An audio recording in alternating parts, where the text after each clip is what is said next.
There he Okay. is. Double, Mhm. double win Got it. tomorrow. Hey, can you hear you? Can you hear We me? can. Can you hear Okay, us? perfect. How come the beautiful lady's not staying in the camera? Yeah, she should be. When I was principal, she was in grade 8. Now she's Ah. the administrative assistant now. Rad, Yes, sir. there's a white square in front of Lewis. I can't see Lewis. It says the meeting is being recorded. If I Okay. click on got it, will it go away? Good. Yeah, so we're being recorded, and can everybody see each other? Yes. Okay, so Pierre, I'll hand it over to you. I'll just listen and write notes. We are going to speak in Mohawk, right? Oh yeah, Listen, first, Lewis, I got to thank you very much on behalf of Rad, myself. Well, I thank you guys for considering me. Well, To be considered. we're going to do the best we can with the questions that we have. Yep. This could take about an hour, maybe a little bit more, depending on the length of the answers. Yep. But if ever you need to leave, just you tell us. No. We're Okay. we have parents coming in at 5:30, so I'm free till then. Okay. Yeah. We're going to use the interview here and record it, if you agree. And Of course. we will put it on our website, which is the Think Lacrosse website. Right, perfect. We'll also use the content, your answers, as part of the documentation we will be sending to the Hall of Fame for hopefully your induction as a builder within the Canadian Lacrosse Hall of Fame. Thank you, yes. I had sent questions. If you don't mind, I shoot the questions and you answer, and we go from there. Okay? Correct, yes. Yeah, I've read them over. I don't need them in front of me. It'll just kind of distract me, or I'll be looking at them. But I'm aware of all the questions you posed, and not a problem. Okay, so we go. Lewis, how's the angle of my seating? You look so small. Should I pull the thing closer? Oh, you look fine. I love the outfit you have on. Beautiful.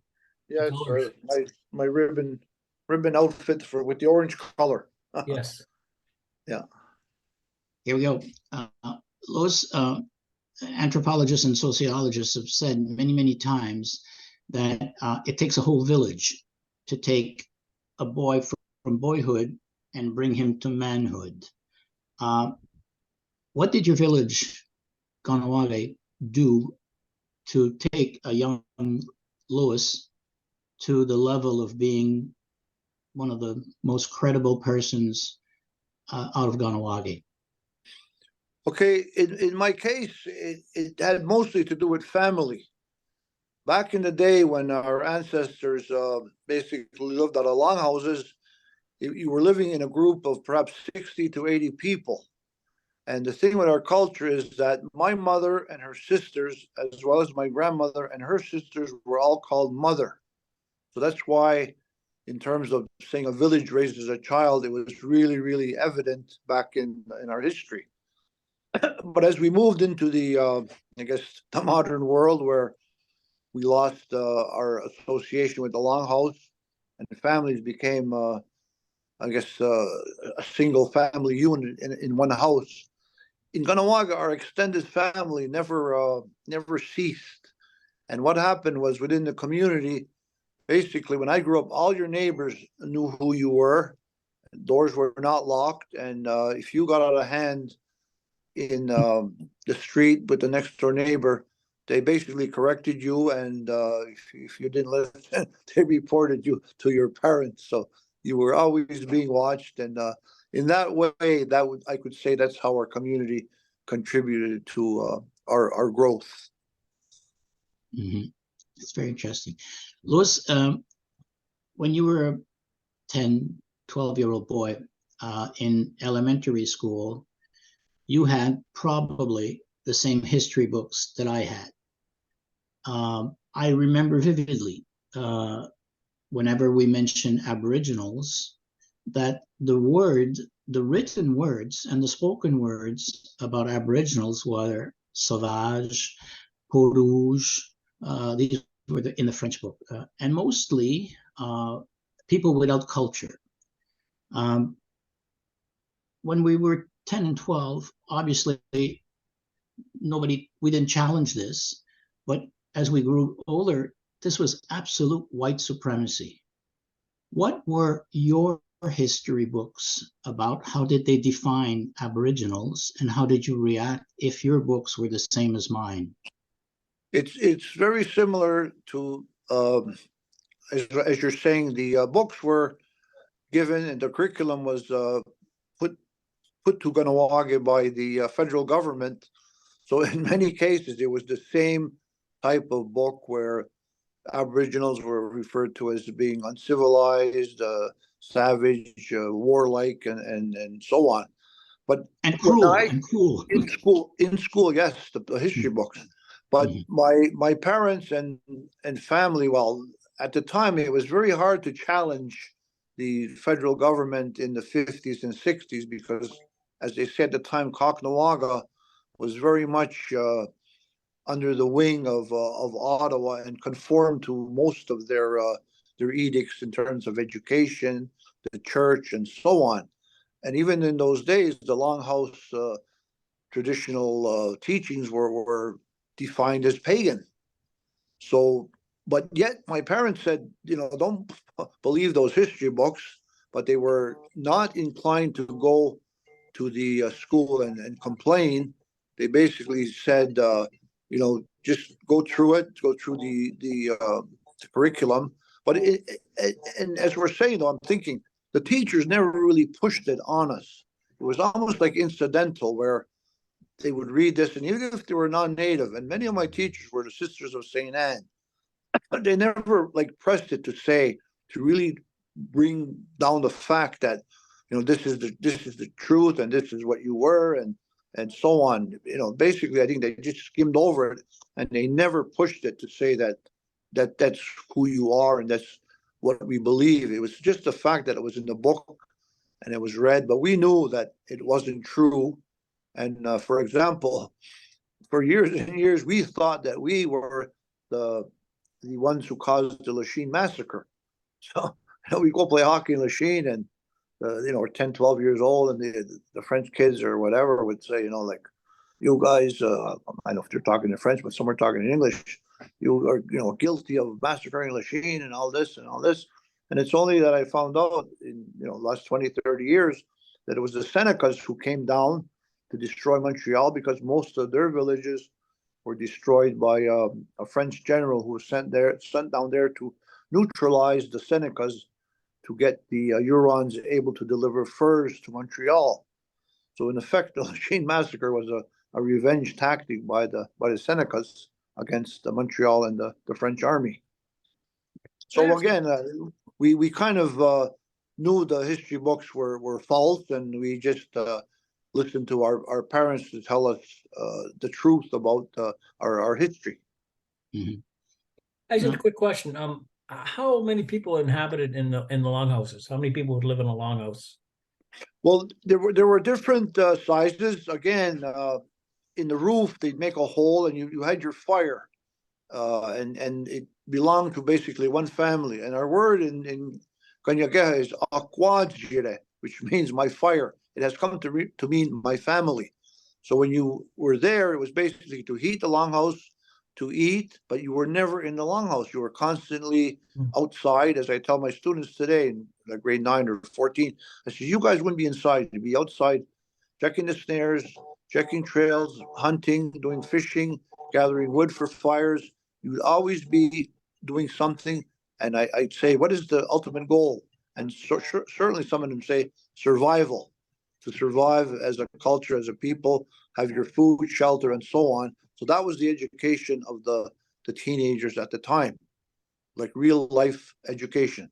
At what age, my last question here, at what age did you live in the longhouse? To what age did you not live there? Well, no, it did this went out, this living perhaps as long as 200 years ago, when we were Sorry, but I guess, meant your life, in your personal no, life. no, I was always living in a house, but with my grandparents. Okay, So yeah, so that's what I mean by extended family. got A it. lot of families, like usually the youngest sibling, which was my mother, would inherit the house and the grandparents that were in it. So it was really a great situation because in the 50s, I called my grandmother Ista, which means mother. So I had two mothers in the house that I called the same name. Mhm. I see. Louis, we'll talk about your name uh, compared to our names. Yes, Rad is Rad. yes, Pierre is Pierre. Nobody calls me Peter. Nobody calls me Pete. It's Pierre. yes. What is the effect on a young Aboriginal kid when his Indian name, I hope that's correct, Yeah, when you can his say that. Indian name is not the one that is currently used? We've always referred to you as Louis Delisle. Yes, Uh, yet this is not your Indian name. true. What is the effect on you of not being called by your name? Okay, what I'm saying is it goes back to I guess the school system and the way of life in Caughnawaga back in the 50s and 60s, where the only thing that was considered with our, as we say, Ganyageha name, as opposed to Indian name, was that it was on our birth certificate and passed down through our grandparents. But it was never used because the town was in this mode of following the edicts of Ottawa in terms of education, going to church, and not speaking Ganyageha, so you would become a fluent speaker of English, and then you would go on to college and university and perhaps become a doctor or lawyer. But if you spoke your language as a child, you would be, as I said in other previous videos, a dumb old Indian stuck on as they used to say, reservation. We don't say reservation anymore. We say our territory. This is our sole territory, which once stretched to Albany, New York, with the northern border being the St. Lawrence River. So in Ganyawaga, we're on a very small parcel of land, perhaps 24 square miles. Mhm. But again, with the name, so only when I was in my 30s and there was like an awakening of who we are, I started to use the Watni Datsu, which is a name passed on to me from an ancestor seven generations ago who was born in 1741. This name was never used until I received it in 1951. So that would be 210 years apart. And on my family tree, it is exactly 7 generations. And one of our mottos is to be aware of the 7 generations that follow you. So the decisions you make today must be reflective and take into account the 7 generations to come. So that's my philosophy now. I push the language, I help with traditional teachings. Lacrosse certainly has kept me alive and kept me rooted to who I was in those dark days when it was only lacrosse that made me know that I was, as we say, Ungwe, a native person. What age, sorry, Pierre, but in 1951, you started to use your, and what age were you then? Oh, no, that's when I was born, 1951. Oh, I'm sorry, okay. Yeah, so I was given this name, the Watni Datsu, on my On your birth, okay. birth certificate. But again, it was just like a custom. You give Louis, one of my uncles was Andrew, so Louis Andrew, and it said the Watni Datsu Delisle. So it never occurred to me to use it until there was this sort of awakening in the community in around 1980. And that's funny that that's the time when Caughnawaga became Caughnawaga. Caughnawaga is the place by the rapids. The Dutch people could not say Caughnawaga, they said Caughnawaga. So that became the name of our town up until roughly 1980. And who calls you by your Indian name now? Right now, just about anybody who knows me, they'll say Dewatni Datsu. I mean, obviously, Louis, are we offending you by not calling you that way? no, not at all. Not at all. No, not at all. Because, in terms of growing up, you know, no, I don't feel bad about it at all. When I did the Hall of Fame OLA, I announced myself as Louis Delisle. I said, but my Aksana Unwe, my original true name is Dewatni Datsu. So I said I was known in lacrosse circles as Louis Delisle, but now I prefer to be called Dewatni Datsu. All my students call me that. My family calls me that, but Louis Delisle is not something that is frowned upon or I'm upset to hear. Not at all. Okay, I remember when I worked with the Quebec Lacrosse Federation, we received from the band council a band council list. And I remember seeing next to the names of the lacrosse players, or everybody, by the way, that there was an Indian name. And we were told many times the Indian name has a meaning. Pierre has no meaning. Rad doesn't mean anything. Does your Indian name have a significance? Yes. The name Dewatni Datsu, again, Awahnida refers to a moon cycle. In our culture, we have 13 moon cycles to cover what you guys have called 12 months. And again, it's symbolic that the squares on a turtle's back is 13, very symbolic. So we follow the calendar, and my name means 2 moon cycles at a time. So it's like a measure of time. So Dewatni Datsu. Awahnida is the root word, a cycle of a new moon to a full moon, but it means 2 of those measures at a time. So which would be in English terms about 58 days, maybe 57 days. So that's what it means. So people erroneously refer to Awahnida as a month, but it's not a month, it's a moon cycle.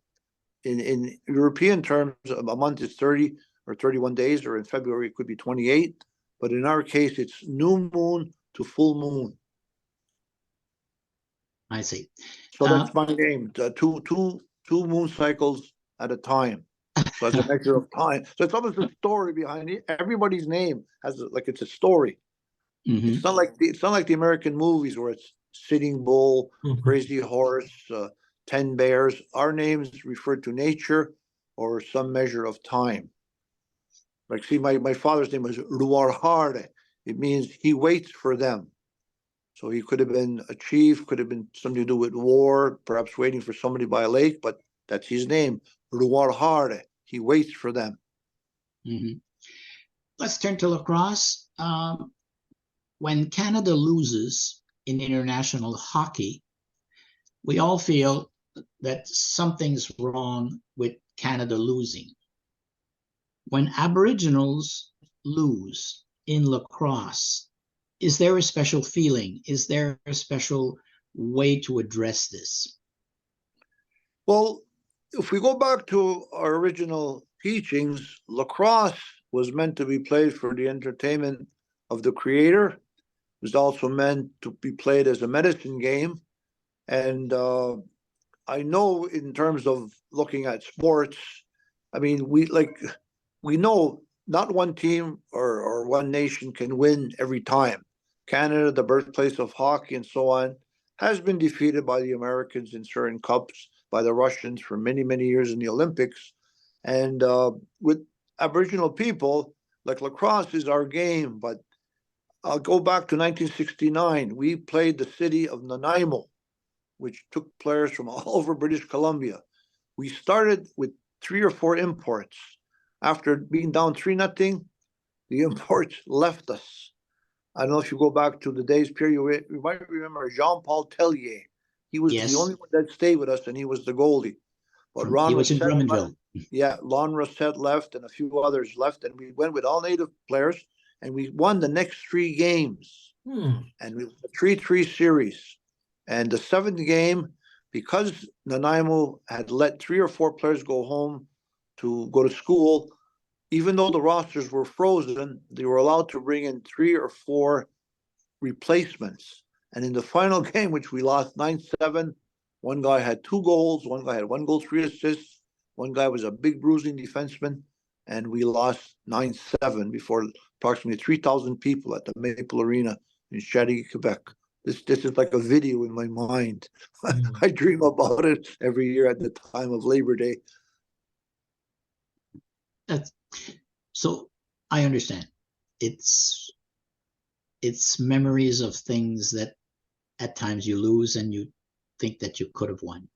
Yeah. Louis, I've seen you play. I've seen you coach. I've been with you on many administrative things in the game of lacrosse. I want to touch base on race. I've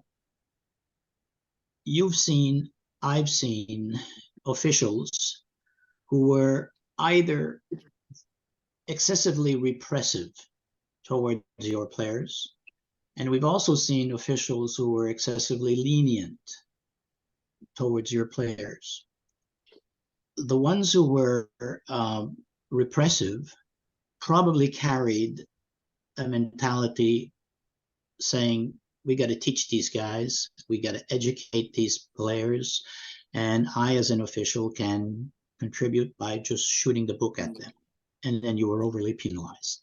And on the other hand, other officials, because of the history of injustices that you faced, thought that it was their responsibility not to call it that much and to be tolerant. As a coach, as an educator, you probably saw this as I did. How did you deal with your players to have them expect to be treated fairly, to be treated as everybody should be treated? Well, in terms of a game starting, usually we were aware of the refs, whether it be juvenile lacrosse, junior lacrosse, or senior lacrosse. So certain referees had a reputation. And for me as a player, even when I was a player, I was in effect like a player coach. Even when I was 26, 27, I was having input with the coaching staff, and there was a core of players who had a lot of experience and put our input in. So often it was like, this ref is going to call it against us. We got to hold our timbers. You can't, do worse. In effect, it was almost like, well, let's do our best to beat the referees too. But it was tough because a lot of players don't have the discipline to, I'm not saying turn a blind eye, but sometimes like you have to like go with it, maybe change your style, get away from things that will be penalized in certain cases. And I'm also aware of what you're saying in that some referees tended to look the other way when some of our teams got like overly rough or were hitting, too hard or like almost somewhat illegal. So it was like a balancing act, and it was ultimately to tell everybody, look, we're playing the game. The referees are part of the game. We have to like persevere. We have to put up with it and continue to play the game. There's no way we're going to walk off the floor because of referees' decisions. And many times it was contemplated, but as far as I'm being part of a team, it would never happen. I've seen you with your very good juvenile team, the one that just beat everybody one year. That team and many other Ganawagi team faced crowds that were rough and at times totally racially biased. You remember how they were called, how your players were called, whether it be sauvage or wagon burners, and you remember the woo woo woo woo cry that you could hear from the fans. Yet in the 50 some years that I've known you, I've never heard you mention events as being racially charged. You never pointed the finger at the culprits, the people responsible for unethical behaviors. Why is it that you are either so patient or so open-minded that we've never heard you come out expressing situations as being racially charged. You've always said they were unethical, inappropriate, but you never hit the nail on the head calling it racially charged. Well, in terms of that juvenile team, they were very, very good players. And I'll give you an example. We were in Shawinigan one time. Now, it could have been Grand Mare, but I'm more than sure it was Shawinigan. And they actually brought the female fans, and they had a cheerleading group one row behind our bench.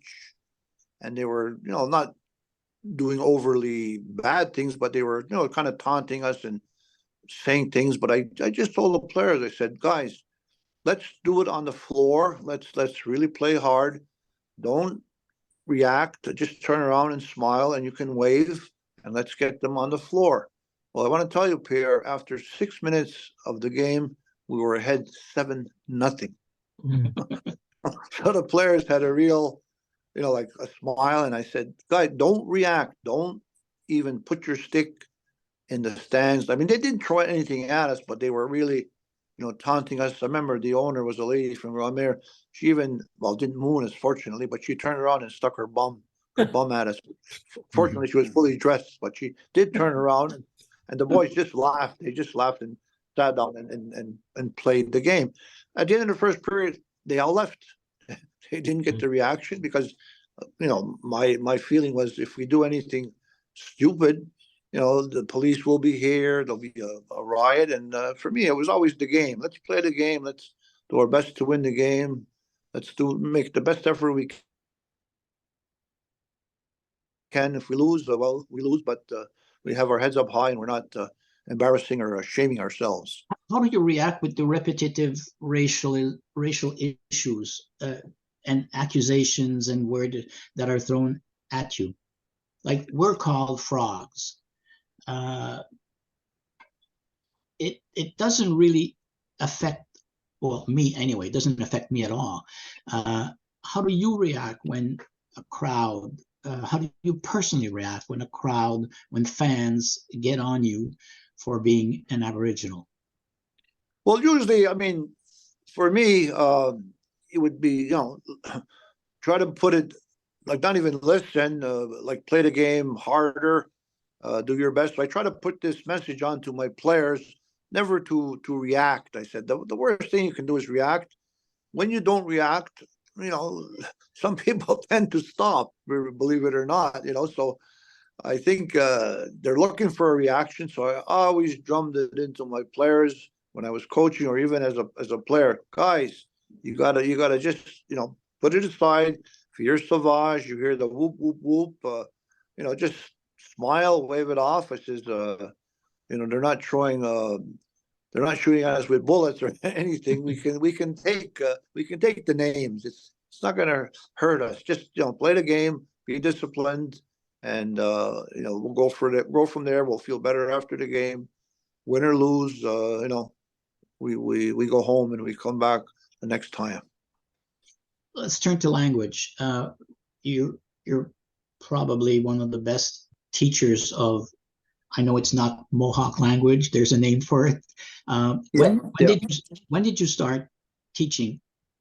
I'll call it Mohawk, but that's not what it is. Well, it's fine because to say Mohawk, we were in at the University Albany State Museum about I guess the beginning of October, and throughout the United States they refer to us as Mohawk, the Mohawk Valley around Albany, the Mohawk River. There's even a town there called Mohawk. So I just explained to them that Mohawk is a word put on us by either the Algonquins or one of the northern nations, and it means cannibal.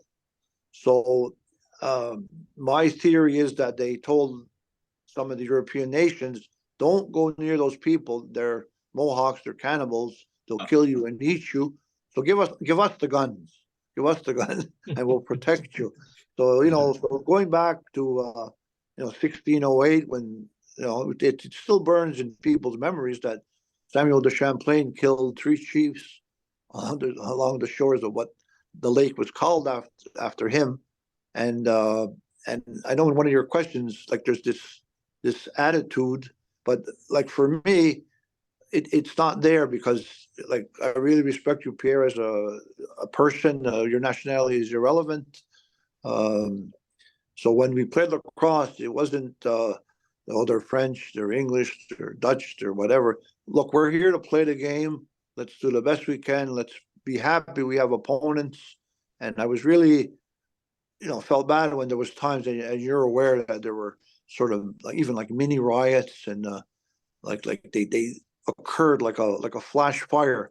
They certainly weren't planned, but they erupted. There was one particular in 1981 around the time of the referendum. There was a pretty ugly game that happened, I think, on referendum night, and the police were at the arena in Saint Michel, and they actually said, "We're not going on that floor." There was 7 police officers.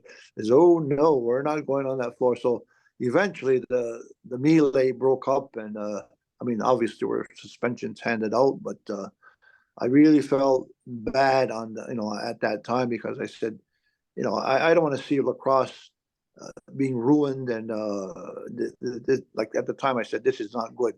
So I tried my best from my end to get the Kahnawake people, the Kahnawake teams, the Kahnawake boys to say, look, we're in Quebec. The teams are around us are from Longueuil, Shawinigan, Sherbrooke. We need to find a common ground where everything is good in terms of league officiating, league administration, and we need to have the game of lacrosse thrive and grow. You're now teaching the language. Yes. When did you start being involved in teaching it, and how much do you speak it yourself?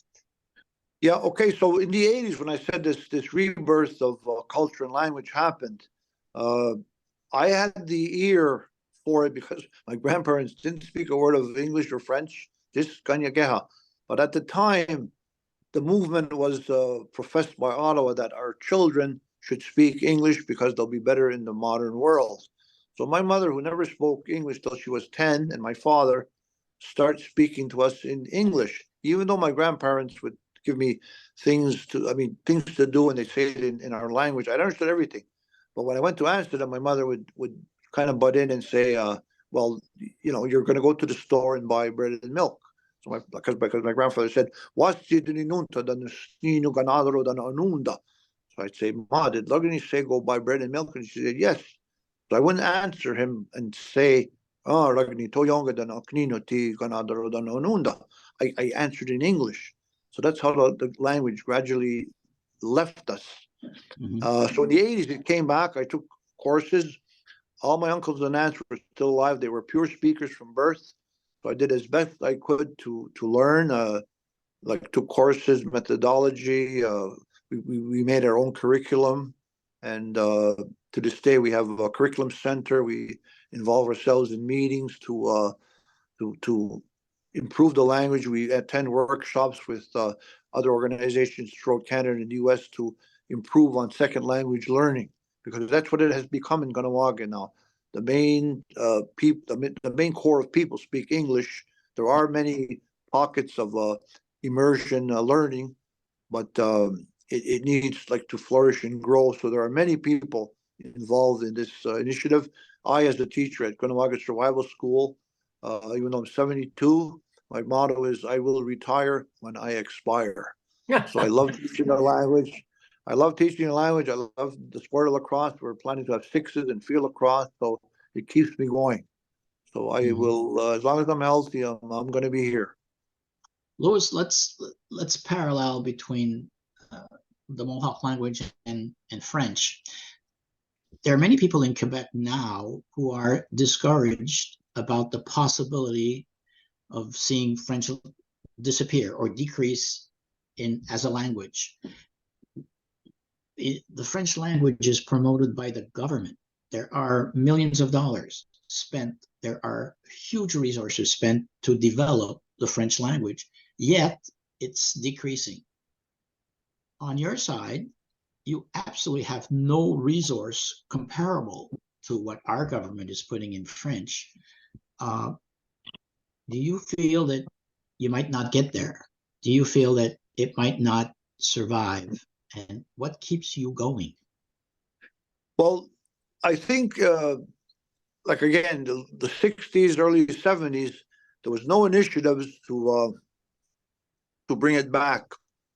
As the initiatives grew, and again, the 50s and 60s, even late 40s, the damage was done, because I can think of families after, say, 1946, where every child born before 46 was a pure speaker, a first language speaker. The children born after 46, again, after Second World War, were more or less brought up in English or both. So the language began to erode in the 50s and 60s, where people just used English as their natural language. But when the rebirth came, again, resources are being developed and were developed through grants, and there were a core of people who would not give up, elders, and to this day many elders, I guess I'm considered an elder, but there are people older than me who are pure speakers from birth. So a lot of it relies on their expertise, and it's certainly passed down to many of the young people. There's many initiatives, language nests, which invites mothers with babies born to 3 years old to be in there. There's programs at the schools that are full immersion in their nursery and kindergarten. And in the elementary school, there's full immersion classes up until grade 4. The reason it's up until 4 is because, again, there's not enough teachers. They're training them through a program called Radiwananirats, which trains 17, 18, 19-year-olds or young adults, even up to 30, to become speakers, and hopefully to bring them back into the schools as teachers and assistants. So this initiative has been going on for 20 years, and it keeps, I guess, people entering the education system, again, as speakers, as facilitators, assistants. So we're doing our best to continue the fight, to preserve our language. I understand. You'll have to explain one thing to me. There are important similarities between what you're promoting and developing: language, territory, culture, relationship to the creator. There are specific areas which appear to be the same as the Quebec sovereignist movement: territory, language, culture. Why is it that those two quests, yours and the sovereignists in Quebec, what has happened for those two groups not somehow to be closer and share in terms of strategies what is probably the same goals: language, territory, culture, tradition? Why has your movement and our movement not hooked up? Am I asking clearly? Yes, I understand. I have an answer. Again, a lot of it goes back to, I must, apologize, that 1609, I guess not animosity, but the fact that we kind of sided with the British and Dutch, because we were more in the Albany area, the Mohawk River area, and the French were down here by Montreal and kind of associated with the Hurons and the natives of the North Shore. And coming more to the future, in politics, there have been times when relations seem to be good, and I follow it. I'm not a politician, but I follow it. I know all the people who are in office, and it seems it's personality. You know who I have the greatest respect for, and he came to Ganawaga, one of the premiers of Quebec. Guess who? Lévesque? René Lévesque. He was,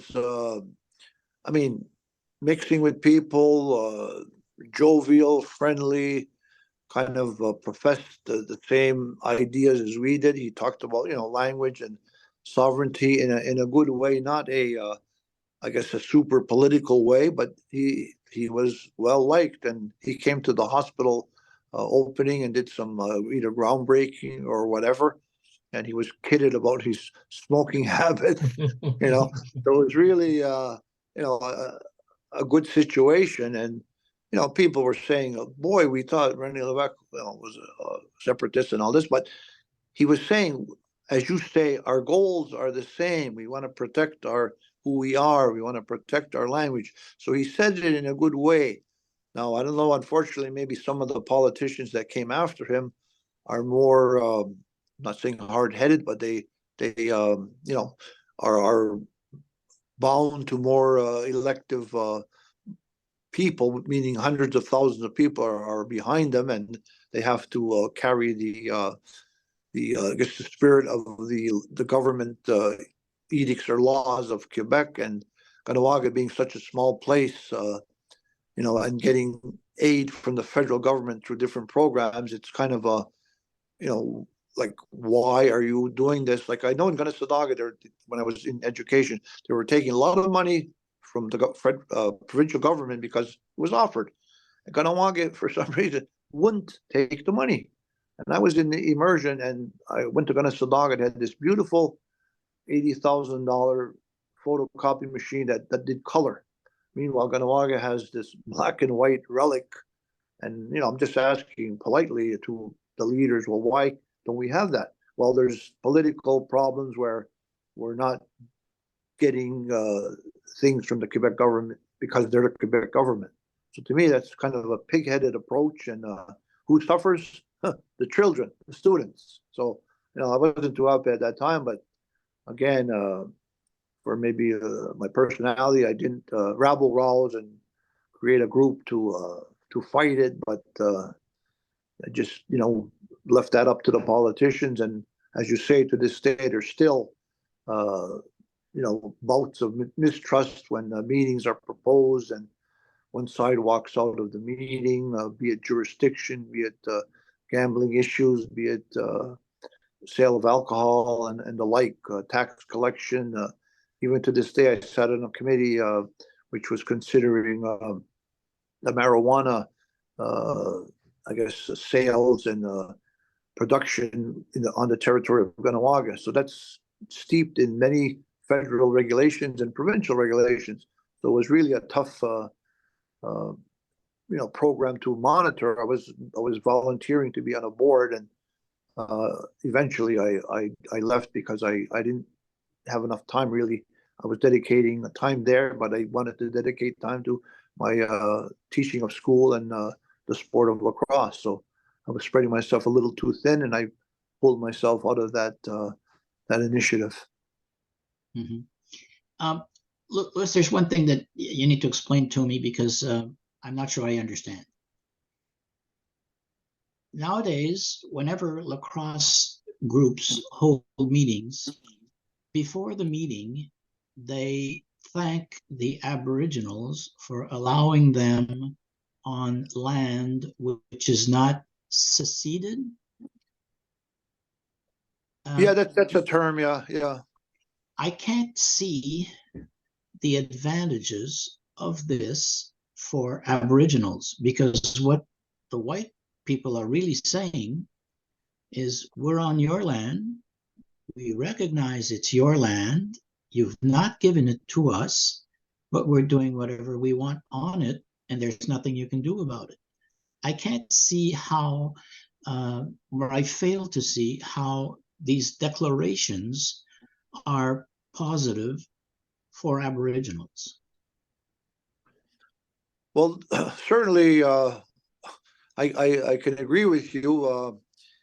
Like, again, I referred to in a previous answer that, like, Kahnawake has shrunk to a 24 square mile territory, which we call our own. We don't call it the Kahnawake Reserve, even though obviously by the Crown and by old laws with the British government, we're lucky to have it, because often in the past, the people with the bigger army, passed the laws. I mean, that's why we're not in the United States. We left in 1777 when George Washington threatened to do away with us along the Mohawk River.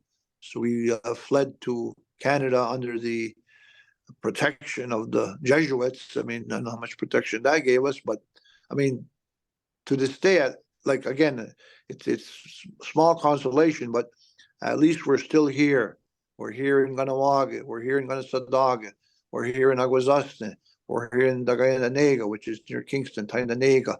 We're in Six Nations, Ashwegan, and there's also two communities that are allowed to exist in New York State.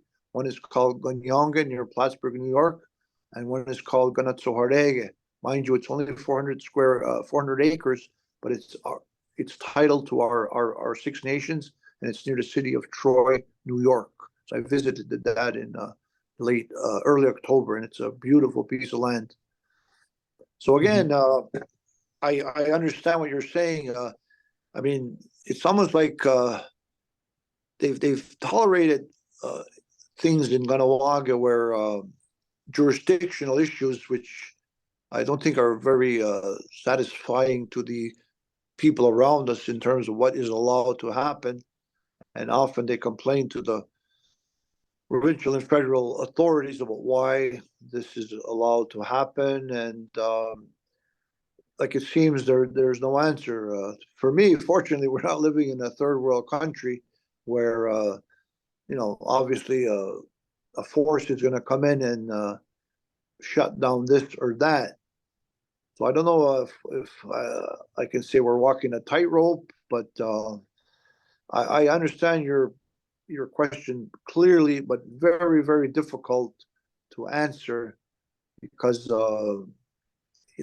we respect the fact that they're saying that, but again, like you're saying, well, what's done about it? I mean, because of the issue with the children that were found and the fact that I'm wearing this orange shirt, it seems in the last 2, 3, 4 years, there's been many great initiatives to, again, money isn't all the answer, but to pour money into education, into health, and to give the Native people, I guess, what originally should have been given from the start. So again, we wanted to share resources, but obviously we got, I don't know, maybe 3% of whatever. But I'm not, a politician. I can't crunch the numbers to exactly say what is the final result. Mm-hmm. A personal question to you, Louis. What type of a warrior are you? Okay, I always believed in a cause, whether it be lacrosse, education, to approach it from a sensible point of view, to get a consensus of people to follow, if you want to say, a peaceful approach, but a strong approach, not to knuckle under and say, well, we're not gonna fight, but to resort to something beyond negotiation and consensus, and to try to force anything with violence. I mean, look worldwide, it doesn't work. It doesn't work. So I'm of the mind that that's not the way to go. And there's a story that I can just relate to you now about the four warriors. I've heard this when I was a child, and it really stuck with me. Four warriors were approaching Skyworld to be returned to that place, and they were told that there's a lacrosse game that is played and it will be played, and they joined in. And one of the players was trying to hurt people, doing all kind of things illegal, and he was warned by the referee, you can't do that. You have to conform with this and that, and please play the game with respect for the creator. And no, it wasn't changing. It wasn't changing. So at one point in the game, the referee somehow grabbed the guy and flung him into a tree.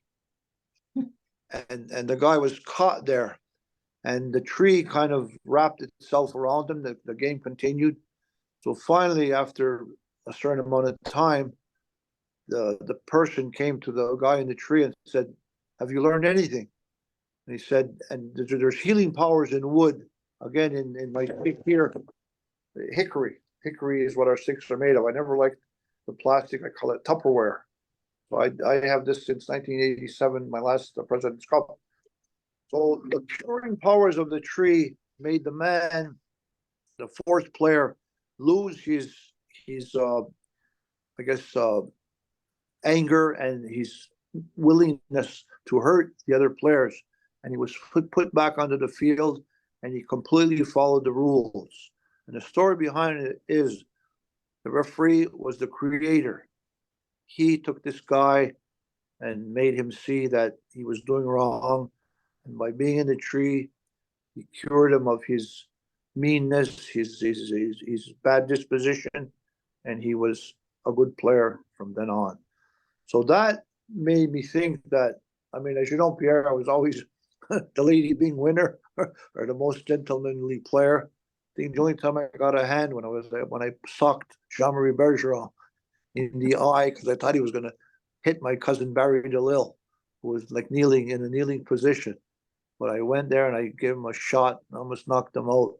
And the next night in Magog, I paid for it. I got attacked by a Hell's Angel who was about 80 pounds heavier than me on the floor at the opening face-off. This was 1976. Anyway, but I'm just saying, I never agreed with like violence. So as a warrior, I stand for a cause. I do the best to tell people in a peaceful way we need to progress. I think in all my negotiations with you in lacrosse, I know there were some heated times, but it seemed we always resolved it in a good way. And I would never, for me, leave a meeting on a bad note where accusations of the other side not doing what they're supposed to do, and drop it, because if you do that, you're putting, for me, like the game of lacrosse in danger. And I was always out to make sure that leagues existed. We could be, whether it was in the U.S. with even Montreal playing in Syracuse and being in the Can-Am League, I believe in the early 80s, we did our best to keep lacrosse going at basically at all costs. Let's do things for the good of the game. Louis, I have a difficult question. I hope I phrase it correctly. There is an Aboriginal narrative that the game is the creator's game. It was given to the Hautestonis by the creator, and it is played, or was played, for the enjoyment of the creator. Yes. This is a general narrative that has spread across Canada, and I think most everybody in lacrosse refers to the game as the creator's game. Yes. What is the political difficulty is there a political difficulty that might arise for lacrosse if the scientific community or communities of the world disassociate themselves from the existence of a creator? There is a creationist theory, and there are scientists who say there is no creator. It's not a proper scientific explanation for the creation of the world. Yes. The Aboriginal narrative ties itself with the existence of a creator. Is there not a huge challenge to face science and still carry on with the game being the creator's game? Am I asking my question correctly? Yes, I believe so. I mean, there are. As an educator and having done a lot of reading, even outside of the Ganyageha and the teaching of our language, I'm familiar with the theories of science, and it seems, but the strength of the Aboriginal people is to believe in their traditions, to believe in their stories, to believe that there is a creator. Again, it's very hard to pinpoint each one, but there are, again, different people that, whether it be similar to other cultures where meetings with the creator have been been, not saying witnessed, but in somewhat of an essence documented. So I think it's an individual approach, but as a Native people, as a person in Ganawaga, and who became more familiar with the traditional aspects after I turned 30 years old, I'm inclined to stick with my theory that there is a creator and that he gave us the game. Again, there's many versions of the story. Like where it originated was with the twins playing a battle. I mean, they were battling for the to control the earth, and one of the games that they chose to play was lacrosse. And see, it's very hard to tell the story because there's many different versions. So when we say the creator in one of these stories, like he has a name, and he took the game of lacrosse, wanted to be continued as a means of entertainment for him, but also as a means of medicine. I've seen it done as a medicine game to help people really ill, and I've seen it work.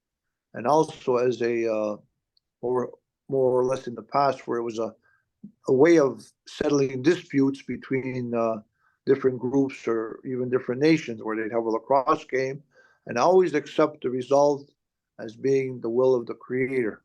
So rather than going to war and having people killed, the lacrosse game was played and it solved the issue at hand.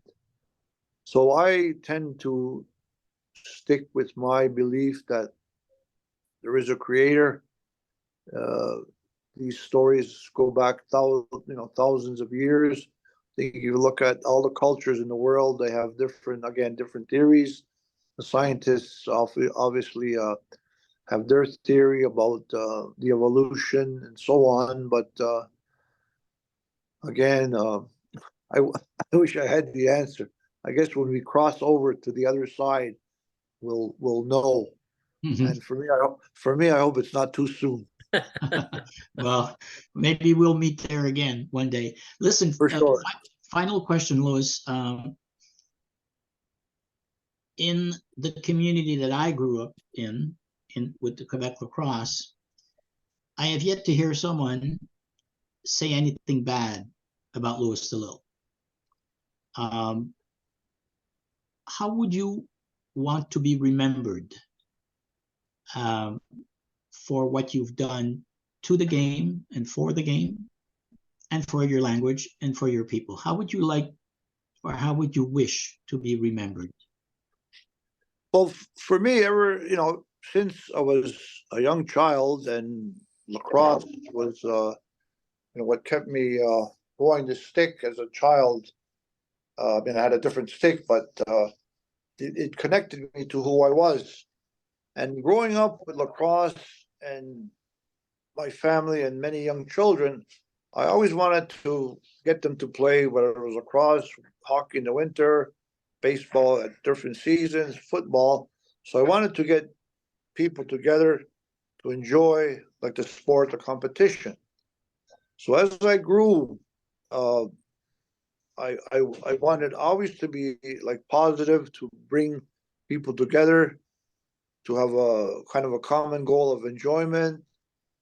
Competition, you win, you lose. Again, the philosophy that you can't win everything, but you compete, you do the best you can. So whether it be in education with my students, I'll always do the best you can. I've brought this philosophy out in the school this year. It was my initiative. I call it the 7 P's, which lead to a last P. Presence, be there. Punctuality, be on time. Preparedness, have all your things ready. Participate in all your actions. Perform to the best of your ability. Perseverance. Don't quit, don't give up. And that leads to pride in yourself, pride in the things you do, which ultimately leads to peace within your life, peace within your surroundings, and for me, peace at school. So this is an initiative we run at school, and it's doing well. The kids are buying into it, and so it's kind of part of of who I am. It's to be always positive and to always help people with a positive goal, whether it's in lacrosse, whether it's education, whether it's life. We have a positive goal, and there's always a way where we can, like, as we're talking about these negative issues with racism and other things you brought up about how we were brought up. But the thing is to move ahead in a positive way. So that's what keeps me going. Mhm. Well, I don't know how to thank you, Louis, other than to say thank you very much for enlightening us, for sharing your thoughts, your ideals, and your values. You're an exceptional man. You're an exceptional person, and it was a pleasure to run this interview with you. And what I want to do, I know Rad is a bit off in, I guess, Toronto, but Pierre, we've met at the host. There are a couple of places in town where they have traditional meals, so I would like to invite you down. At some point, I'll get it back to you. And I have people offering, as we say, to the creator to take care of your health. So that's Thank you. always in my mind, my teachings, my ongoings, you're always in my mind. Because since 1964, you've been like a brother, even though you brought me in as a ringer at